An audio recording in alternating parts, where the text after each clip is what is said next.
तो इसमें हम या एसेट या चेन मैनेजमेंट की बात करें तो हम हमारे पास हम लोग यहाँ पे कुछ रिसोर्सेज की बात कर रहे हैं। ठीक है। रिसोर्सेज जैसे आप नॉर्मली आपके पास रिसोर्सेज हैं। अब रिसोर्सेज से मुराद क्या है यहाँ पे? जैसे अगर एसेट मैनेजमेंट की सीधी सी बात करूँ, एसेट मैनेजमेंट का मुराद क्या है? एक सिस्टमैटिक प्रोसेस है डेवलप के लिए, ऑपरेट या मेंटेन और एसेट्स।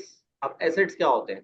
सबसे पहले ना जाहिर सी बात है, कोई भी अगर एसेट की बात करूंगा, अगर ऑर्गेनाइजेशन के अंदर बात करूंगा, तो ऑर्गेनाइजेशन के अंदर जाहिर सी बात है जो एम्प्लाई होता है, ठीक है, एम्प्लाई को नॉर्मली जाहिर सी बात है कोई ना कोई ऑर्गेनाइजेशन कुछ चीजें असाइन कर रही होती है। ठीक है, जैसे कोई सिस्टम दिया हुआ है, कोई और चीज दी हुई है इस तरह की, तो वो एक तरह से एसेट्स है। अब उसको बेसिकली इसके अंदर क्या आ रहा है आपके पास?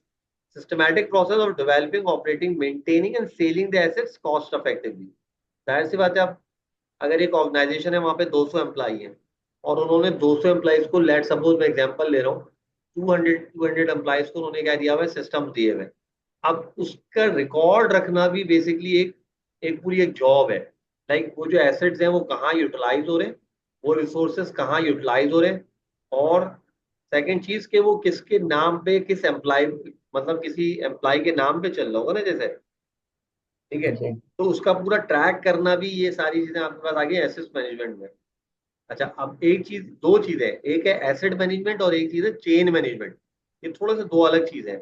चेन मैनेजमेंट का मतलब यहाँ पे ये है कि आप करेंटली किसी स्टेट में खड़े हो और आप चाहते हैं कि मैं किसी फ्यूचर स्टेट में जाना चाह रहा हूँ, तो वो चेन मैनेजमेंट का कॉन्सेप्ट है, जिसमें आगे जाके हम कुछ चीजें देखेंगे, ऑब्जर्वेशन की बात करेंगे ये चीजें, या जिसमें एक टॉपिक आता है आपके पास, मैं नाम रिकॉल नहीं कर पा रहा हूँ, क्या कहलाता है, मैं आगे दिखाऊंगा तुम्हें, सौर की जो बात करते हैं ना, सौर। ठीक है। सो ऑर्केस्ट्रेशन जो है वो सारी चीजें, तो वो इसी के साथ लिंक कर रहा है। अच्छा, अब इसमें आपके पास देखिए, जब जाहिर सी बात है, यहाँ पे यही बात कर रहे हैं एक्विजिशन या प्रोक्योरमेंट।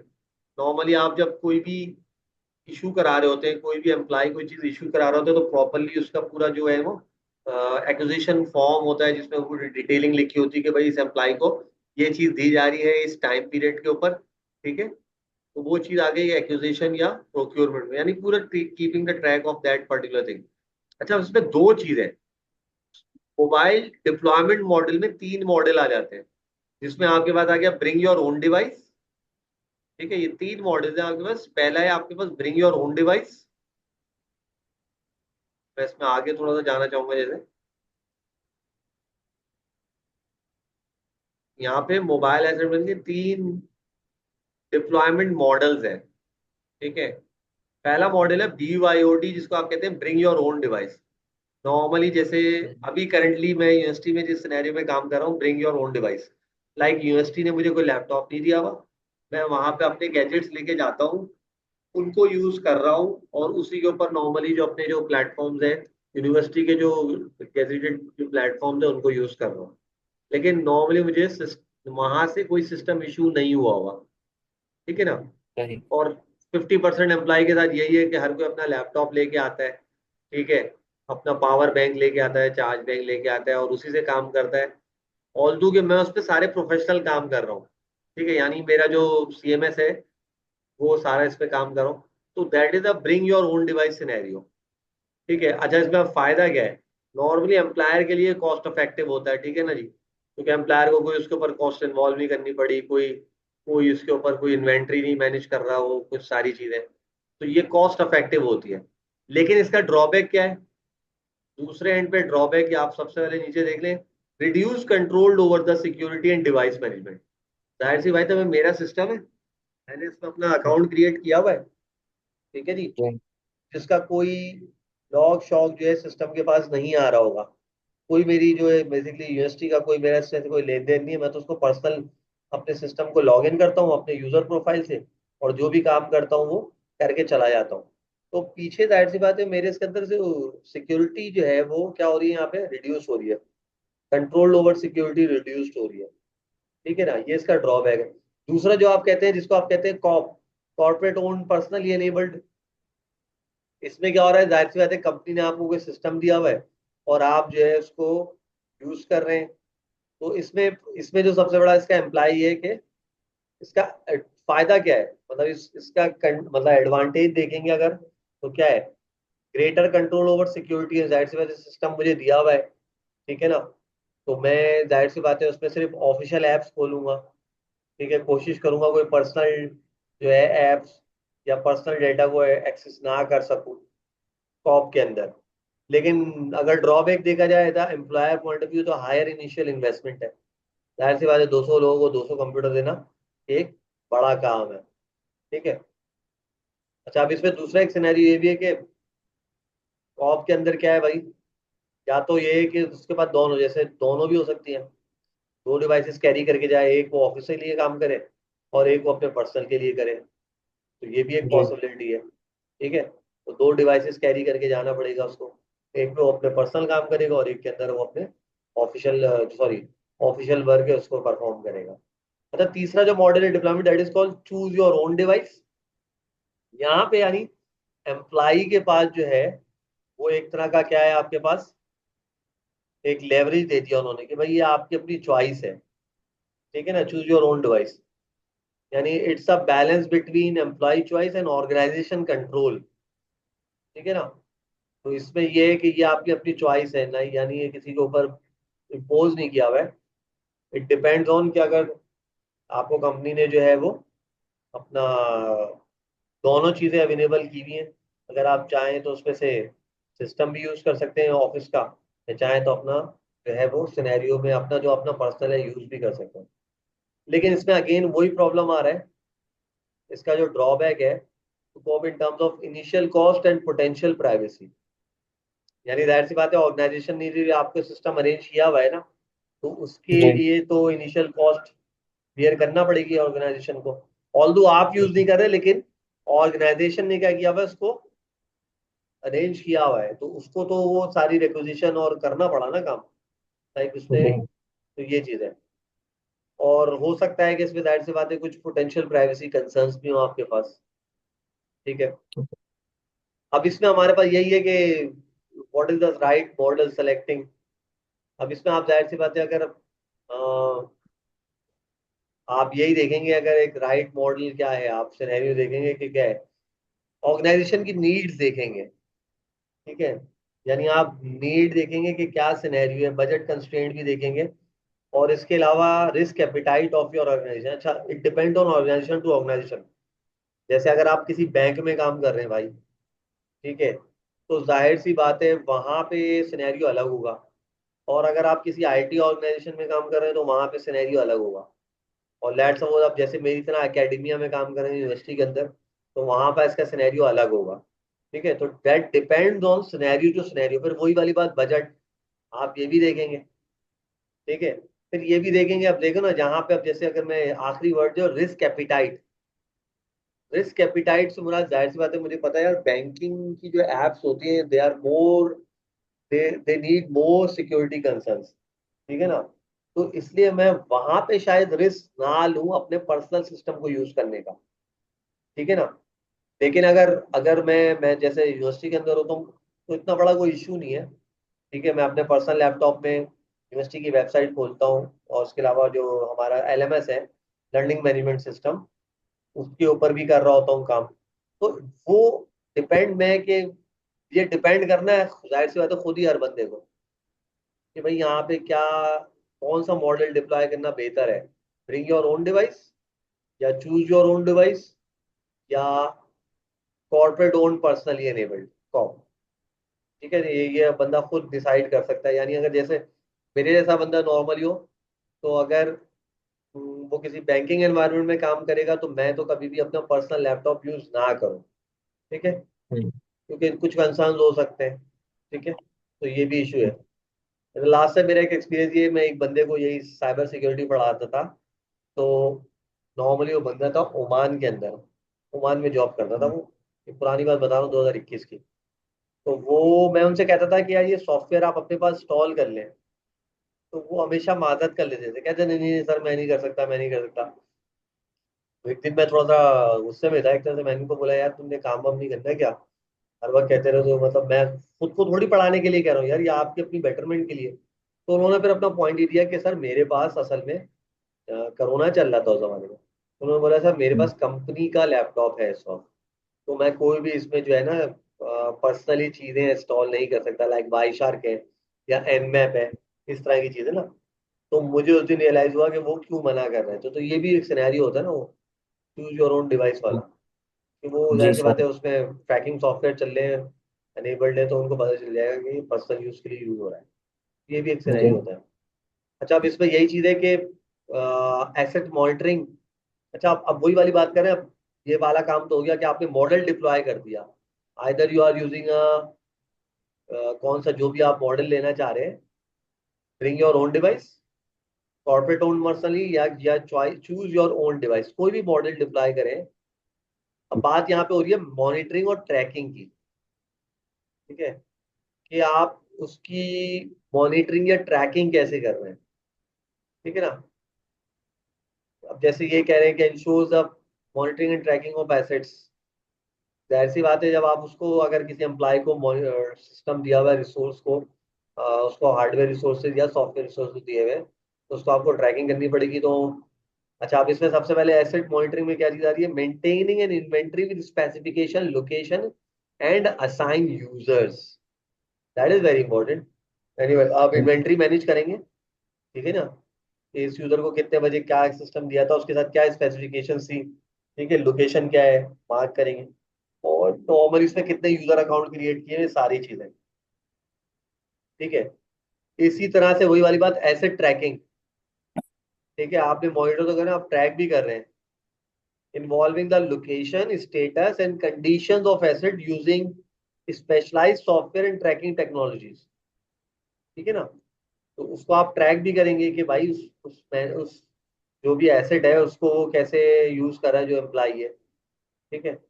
अब इसी में इन्यूमरेशन की जो टर्म है, इन्यूमरेशन का मतलब यही है कि पूरा जो आपका जो, जिसे आप कहते हैं मैनेजमेंट, एसेट मैनेजमेंट, इन्यूमरेशन बड़ा इंपॉर्टेंट है। क्योंकि जब आप बजटिंग कर रहे होंगे तो आपको पता होना चाहिए कि आपके कितने एम्प्लॉयज के पास कितना सिस्टम है। ठीक है, नॉर्मली उसके ऊपर देखो शायद ट्रैक टैगिंग भी करते हैं। आप लोग टैगिंग जी। करते हैं नॉर्मली, आप आईपी में होते ही हैं। तो नॉर्मली आप क्या कर रहे होते, टैग कर रहे होते हैं ना जी सर। उसमें एम्प्लॉयज के साथ, कि भाई ये पर्टिकुलर यूजर है, उसको उसको मतलब उसकी पूरी जो है वो पैकिंग कर रहे होते हैं, उसको कोई आईडी असाइन कर रहे होते हैं, या उसके ऊपर ये सारी चीजें कर रहे होते हैं। तो ये सारी चीजें जी सर। आपके पास इसी के अंदर आ रही होती है। तो इसका मेन कंसर्न अगेन वही है, इसका मेन कंसर्न यही है कि how you are managing the assets of your organisation. ठीक है, क्योंकि सबसे पहले जो भी सिक्योरिटी कंसर्न है, जाहिर सी बात है आपको अपने एसेट्स तो पता हो ना, कि आपने कौन जी। कौन से लोगों को क्या क्या एसेट्स दिए हैं। तो फिर अगर कोई, अगर लैट सपोज यहाँ पे प्रॉब्लम आता है, तो आपको पहले ये तो अंदाजा हो ना कि आपके पास एसेट्स कौन से हैं। अच्छा, अब इसमें जी। जैसे ही देखो, अब निस्ट, यहाँ पे बात आ गई है निस्ट की।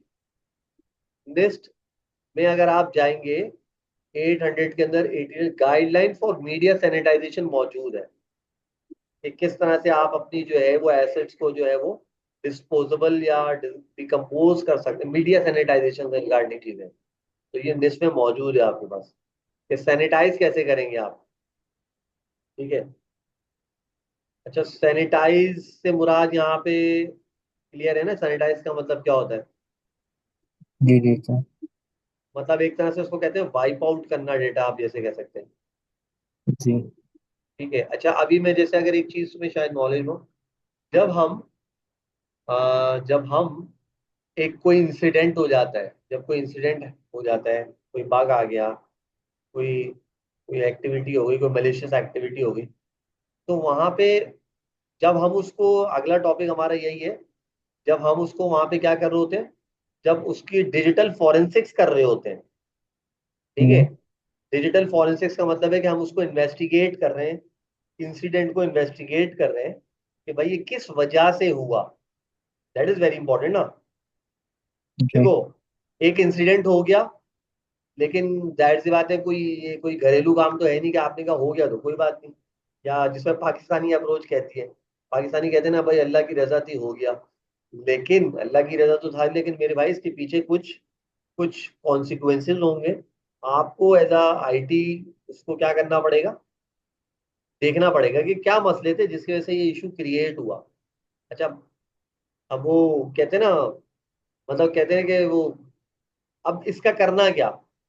ठीक है, लेकिन जैसे आप देखते हो, जैसे आप वो नॉर्मली जैसे कोई इंसिडेंट होता है तो वहां पे जाके जो क्राइम सीन होता है वहां पे आपने देखा होगा, वो पुलिस ऑफिसर्स जो होते हैं वहां पे क्राइम सीन को जो है वो बाकायदा वो उस जगह को क्या करते थे, सील कर देते हैं और जी पूरा जाके इन्वेस्टिगेशन क्रिएट करते हैं। ठीक है, जी। तो उसका फायदा क्या है, क्यों कर रहे हैं इन्वेस्टिगेशन। बंदा कत्ल हो गया या कोई वहां पे रॉबरी हो गई, why they are trying to investigate that thing, क्यों। एक जो नॉर्मल सवाल है, क्यों कर रहे हैं। खामा खामे, मतलब पुलिस वालों को तनख्वाह दी है तो रिकवर करनी है इसलिए। नहीं सर, वो वजह जाननी है ना कि क्यों हुआ। चले वजह तो पता चल गई, इससे क्या होगा, इसका और एक अगला स्टेप क्या होगा। वजह तो पता चल गई भाई। नेक्स्ट टाइम उन चीज़ों को रोक सकें। सही है, वेरी गुड।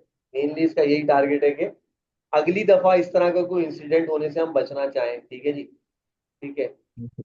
और दूसरी एक वही चीज कि जाहिर सी बात है उसकी जो, इसके लिए एक टर्म है जिसको कहते हैं रूट कॉज एनालिसिस, जी RCA।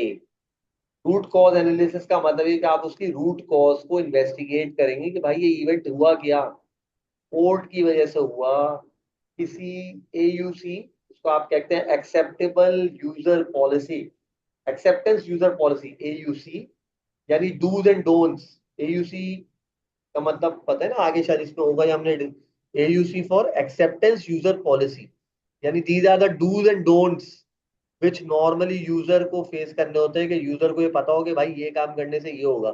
यानी उसको पता है हम्म, कि किसी फिशिंग फिशिंग लिंक को ईमेल नहीं करना। ठीक है, किसी स्पैमिंग ईमेल को कनेक्ट नहीं करना। और उसको ये किसके अंदर आता है, ये किस में आएगा, AUC, यानी एक्सेप्टेंस हम्म, यूजर पॉलिसी। नॉर्मली आप जाहिर सी बात है यूजर्स को बताते हैं कि भाई ये ना करो, सारी चीजें तो। अब कोई बंदा अगर AUC को फॉलो नहीं कर रहा, ठीक है, एक्सेप्टेंस यूजर पॉलिसी को फॉलो नहीं कर रहा, तो जाहिर सी बात है ये चीजें क्रिएट होंगी। ठीक है, जी तो आप नॉर्मली उसको इन्वेस्टिगेट इस वजह से भी कर रहे हैं कि भाई आपको पता चल जाए कि what is the root cause analysis, root cause जी। क्या है। ठीक है, तो वो सारी चीजें इसके अंदर आ जाती हैं। तो यहाँ पे हमारे पास ये काफी सारी इसके साथ चीजें हैं। मैं आगे जाना चाह रहा हूँ, थोड़ा चेन मैनेजमेंट की बात करना चाह रहा हूँ।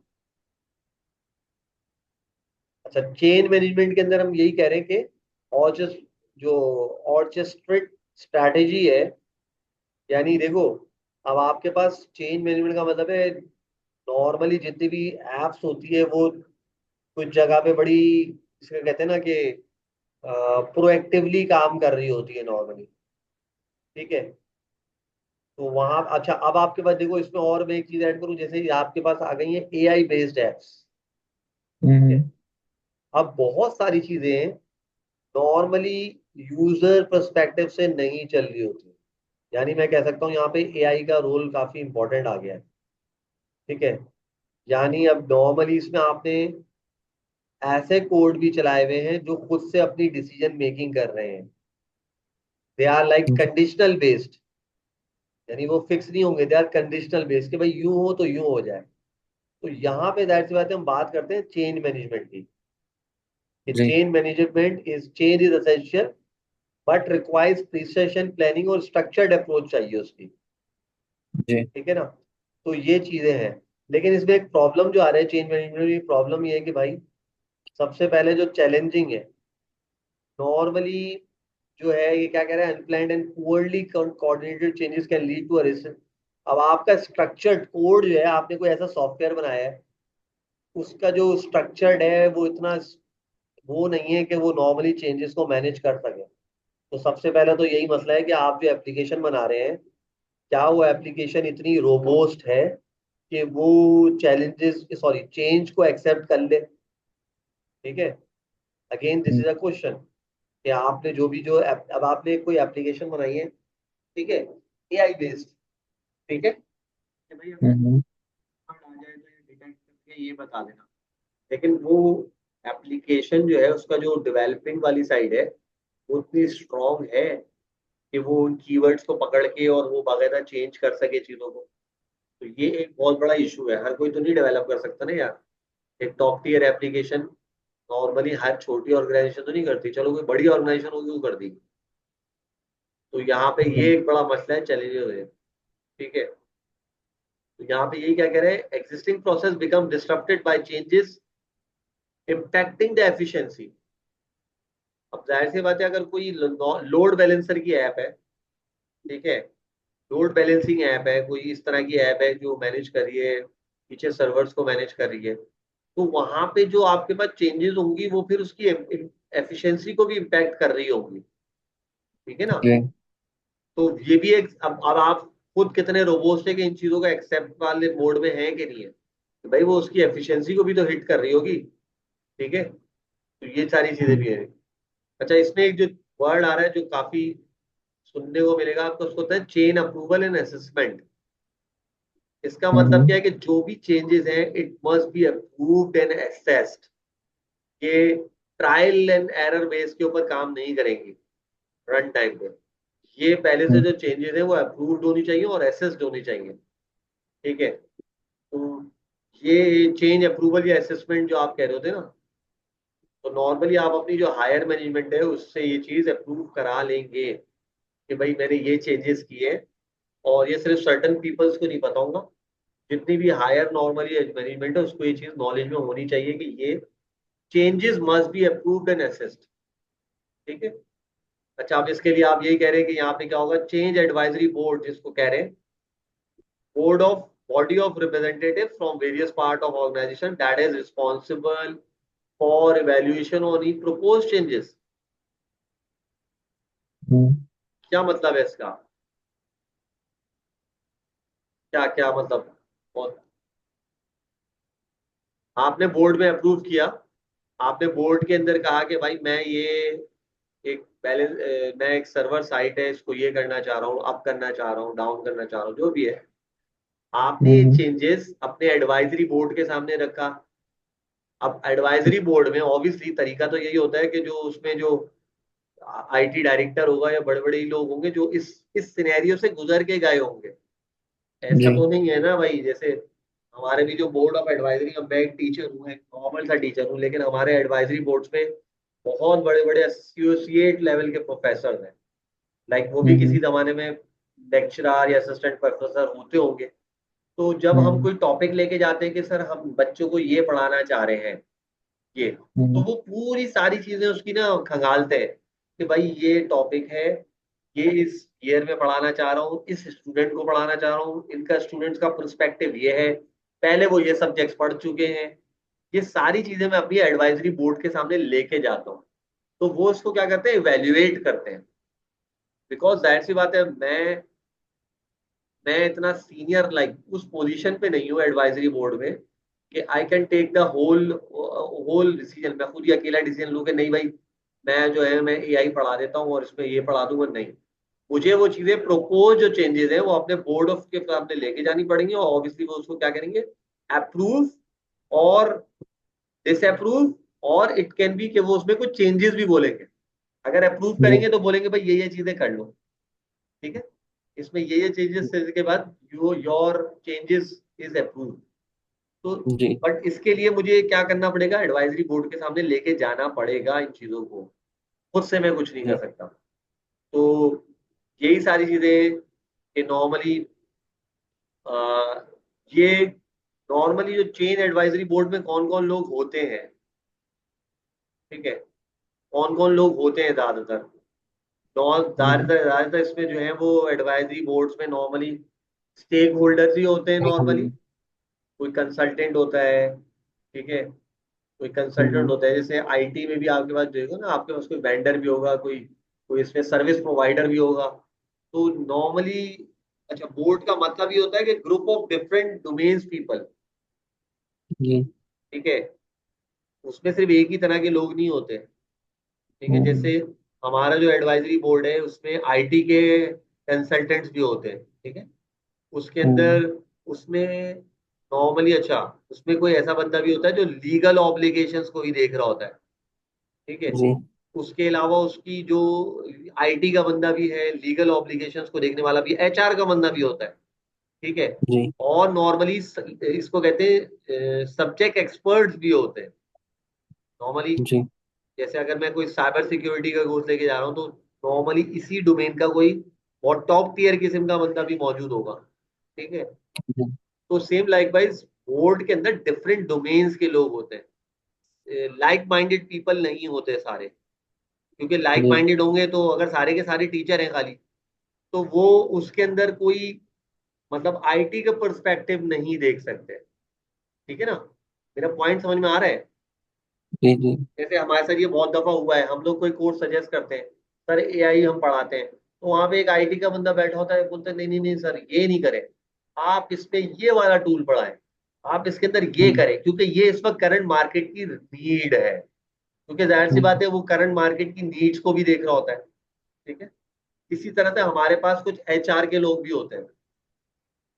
एचआर के लोग अपनी कहानी देते हैं कि सर ये टॉपिक शामिल ना करें, इसके अंदर कोई पॉलिटिकल या रिलीजियस इश्यूज भी हैं, तो हम इसको शामिल नहीं कर सकते। ठीक है। इसी तरह से कोई हम्म, नॉर्मली वहां पे डिफरेंट पर्सपेक्टिव्स होते हैं। तो वो इस हर बंदा अपने पर्सपेक्टिव में उसको देखने के बाद ये डिसाइड करता है कि either this change could be done or it could be done through with any changes. यानी वो डिसाइड एक अकेला बंदा नहीं कर सकता, यानी डिफरेंट पर्सपेक्टिव के लोग होते हैं उसमें। तो सेम लाइक वाइज जब आप बात करते हैं यहाँ पे साइबर सिक्योरिटी एडवाइजरी बोर्ड की, तो उसमें भी डिफरेंट पर्सपेक्टिव के लोग होंगे। उसमें आपके पास नॉर्मली मैंने कहा ना लीगल एडवाइजरी बोर्ड के बंदे भी होंगे। यानी कोई जी नॉर्मली अगर कोई ऐसा इशू है भाई कि जो पता चला वो मैं जैसे एग्जांपल ले रहा हूँ, अब भाई कोई ब्लॉकचेन का टॉपिक है। ठीक है।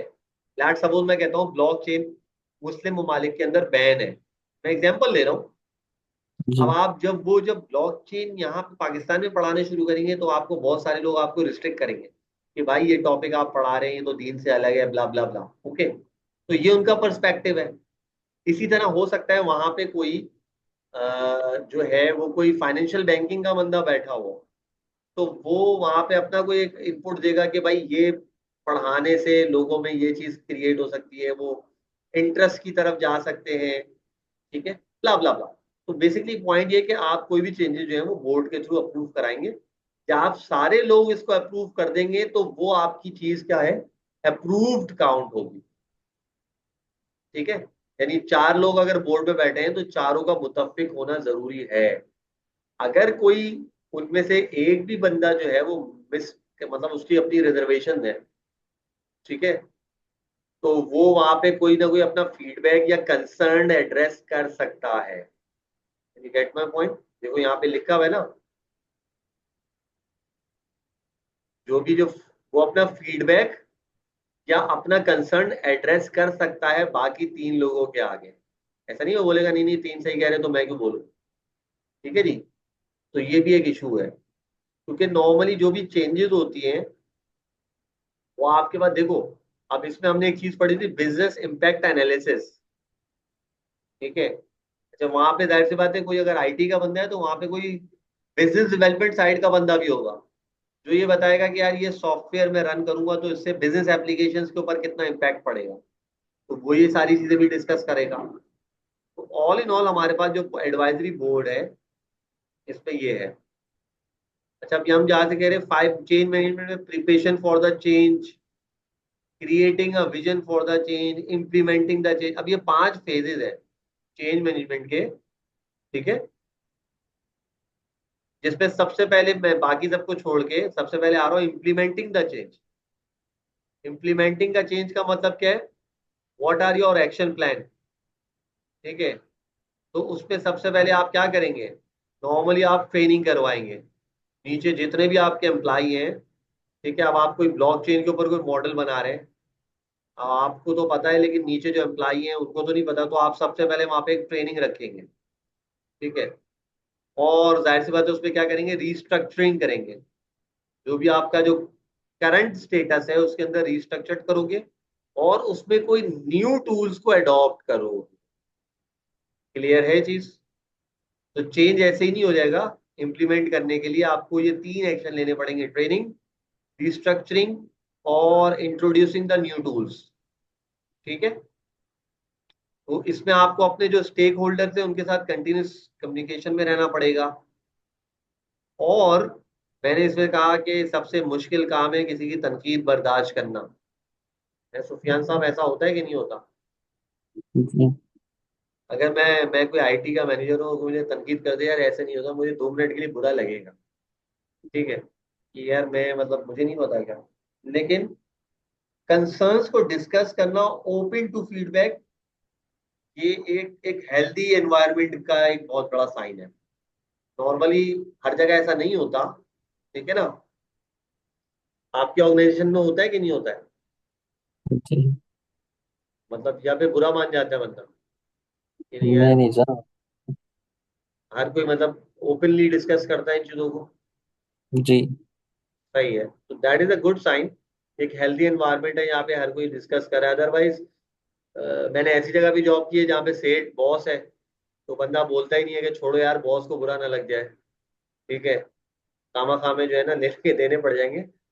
जो बॉस बोलेगा तो मुझसे ज्यादा पता है तुम्हें। तो लेकिन वो फिर क्या कह सकते हैं आप, हेल्दी एनवायरनमेंट नहीं होता। ऐसी जगह पे फिर एक रिस्ट्रिक्टेड एनवायरनमेंट होता है, यानी सिर्फ रिस्ट्रिक्टेड लोग अपनी आर्ग्यूमेंट डिस्कस कर रहे हैं और फीडबैक दे रहे हैं, बाकी लोग सिर्फ किसी भी खौफ से, आइदर दे हैव कंसर्न्स कि भाई, अच्छा कुछ जगह पे ये भी होता है कि कोई, उनको पता होता है मेरी बात मानी नहीं जाएगी, इतने वो बड़े, मतलब इनकी ये कंसर्न होते हैं कि यार तो मैं क्यों बोलूं, ये भी एक। लेकिन कुछ जगह पे ये होता है कि उनको अपनी जॉब का इश्यूज होता है, ये सारी चीजें होती है, बारह ये कंसर्न होते हैं, ये सारी चीजें हमारे साथ होती है। अच्छा, अब इसमें क्या कह रहे हैं, मेजर द इफेक्टिवनेस। अब जो भी आपने चेंजेस किए हैं उनको वेरीफाई कैसे करोगे, how how you could done. उसके लिए आपको क्या करना पड़ेगा, इफेक्टिवनेस चेक करने के लिए रिक्वायर द सर्वेज, कुछ मैट्रिक्स एनालिसिस करने पड़ेंगे, और अपने स्टेक होल्डर्स के इंटरव्यूज लेने पड़ेंगे। ठीक है, it requires the surveys, metric analysis and stakeholders interviews. यानी आपको उनसे कंटिन्यूसली कम्युनिकेशन करनी है। You cannot keep him alone के भाई बस मैंने चेंजेस कर दिया अब इसको बस देखते रहो, नहीं। आपने नॉर्मली सर्वेस करने हैं। ठीक है, it depends on weekly, biannual, sorry, bimonthly और मंथली, इट्स डिपेंड ऑन। लेकिन उसकी इफेक्टिवनेस चेक करने के लिए आपको ये करना पड़ेगा, सर्वे, मैट्रिक एनालिसिस, या स्टेक होल्डर्स के साथ कम्युनिकेट करना पड़ेगा कि भाई how these changes has been affecting to our system. ठीक है, ताकि आप अपने प्रोसेस को ऑप्टिमाइज कर सकें। देखिए, चेंज करने का मेन टारगेट क्या था, what is the main target of, you want to optimise your process. यानी आपको लग रहा था कि यार ये जो प्रोसेस है इसके अंदर कोई लूप होल्स है, तो आप उसको ऑप्टिमाइज करना चाह रहे थे। ऑप्टिमाइज का मतलब है you want to draw the maximum results from that particular thing. ठीक है, तो ऑप्टिमाइज करना चाह रहे हैं ना, अगर उसके इम्पैक्ट ही नहीं आ रहा तो फायदा ऑप्टिमाइज करने का उसको। ठीक है ना, हमने जो इतनी सारी जो पूरी ये कहानी पढ़ते हुए आ रहे हैं कि हम चेंज मैनेजमेंट की तरफ गए क्यों है, we want to optimise the process. तो अगर हमने उसको चेंज मैनेजमेंट को अप्लाई कर दिया, लेकिन still we are not getting the desired outcomes, तो ऑप्टिमाइज तो नहीं हुआ ना हमारा प्रोसेस या सिस्टम। जी। ठीक है, तो इसलिए हमें उन डिस्परेंसीज को या इश्यूज को एड्रेस करना पड़ेगा। ठीक है, अच्छा, अब जाहिर सी बात है जो भी चेंजेस है उसको आपने डॉक्यूमेंट भी करना पड़ेगा। दैट इज नॉट ऑल जी। वर्बली नहीं होंगी ये सारी, आपने इसको बाकायदा डॉक्यूमेंट करना पड़ेगा और उसमें सारी चीजें करनी पड़ेंगी। ठीक है, तो बैकआउट प्लान्स भी होने चाहिए आपके पास। ठीक है, नॉर्मली आप जब की aspects of the change management process का शेड्यूल मेंटेनेंस विंडो है। ठीक है, यानी आप बाकायदा उस जो भी चेंज मैनेजमेंट प्रोसेस है उसके लिए कोई टाइम फ्रेम डिसाइड करेंगे, मेंटेनेंस विंडो डिसाइड करेंगे। ठीक है, अच्छा, आप उसके लिए कोई बैकआउट प्लान भी रखेंगे, predetermined strategy to revert the system to their original state in case of issue during the change implement. ठीक है, कोई बैकआउट प्लान, यानी अगर वो वर्कबल नहीं है तो वापस से आप इसको क्या करेंगे, क्या करेंगे इसको, कोई बैकआउट प्लान होना चाहिए आपके पास। ठीक है, रिजल्ट्स को टेस्ट करेंगे। ठीक है, ये सारी चीजें एसओपी और ये चीजें आपको करनी पड़ेंगी। तो ये बाकी सारी चीजें लेगेसी एप्लीकेशंस, डिपेंडेंसीज। ठीक है। अच्छा, इसमें एक टर्म आ रही है, this is called document changes. ठीक है। डॉक्यूमेंटेशन चेंजेस में आपके पास क्या आ रहा है, वर्जन कंट्रोल। ठीक है। वर्जन कंट्रोल से मुराद यहाँ पे यही है कि track and manage the changes in document software. ठीक है। तो हम इसमें पूरी कोशिश करेंगे, यानी जो वर्जन कंट्रोल का मतलब है कि जो भी डॉक्यूमेंटेशन वाइज या सॉफ्टवेयर वाइज या कोई भी इश्यूज है सॉफ्टवेयर के अंदर, एप्लीकेशन के अंदर, allow multiple users to collaborate and revert to previous version with needed. तो इसको मैनेज कर सके ये सारी चीजें। प्रॉपर डॉक्यूमेंटेशन होनी चाहिए। ठीक है। अच्छा, एक टर्म आ रही है, इसको कहते हैं continuous improvement. Again, continuous improvement का मतलब क्या है, after implementing a change evaluate the process and its success. वही ऑप्टिमाइज करने जा रहे हैं ना आप। तो आप देखेंगे कि उसका बिजनेस इंपैक्ट एनालिसिस कितना आ रहा है और ये सारी चीजें आ रही है। तो यहाँ पे हमारे पास समझे आप, इसका एसेट मैनेजमेंट का topic, asset and chain management का टॉपिक खत्म हो गया है। ठीक है। अच्छा, हम लोगों ने ये बेसिकली